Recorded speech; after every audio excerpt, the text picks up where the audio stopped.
Hope Institute. Learn English in Afaan Oromoo. Guyyaa kaleessaa gaaffii isin gaafannee ture. Konkolaataa keessaa yeroo bu'uu barbaaddani na buusii yookaan bakki ani itti bu'u asii jettanii himachuu yoo barbaaddan afaan Ingiliffaan maal jettuu jennee ture.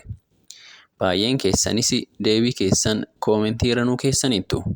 Deebiin kenname baay'eensaa kan sirrii ta'edha. Hirmaannaa keessaniifis galata guddaa nu biraa qabdu. Konkolaataa naa dhaabii jechuuf filannoowwan adda addaa qabna. Fakkeenyaaf drop me off here jechuu dandeenya. You could just drop me off here. Hey, just drop me off here. Drop me off! Drop me off! No, just drop us off here. Yookaan this is my stop jechuu dandeenya. This is my stop. This is my stop. This is my stop, bub.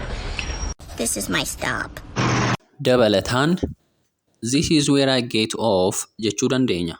Well, this is where I get off. Oh, this is where I get off. Yeah, I think this is where we get off. Yeroo takka takka immoo pull over jechuu kan dandeenyu yeroo ta'u, pull over jechuun garuu irra caalaatti konkolaataa naaf dhaabii jechuu ta'a. Kana jechuun na buusii yookaan bakki ani itti bu'u asii jechuu osoo hin taane konkolaataa dhaabii jechuudha. Kunis sababa adda addaatiin yoo konkolaataa dhaabsisuu barbaanne pull over jechuu dandeenya. Pull over! Quick!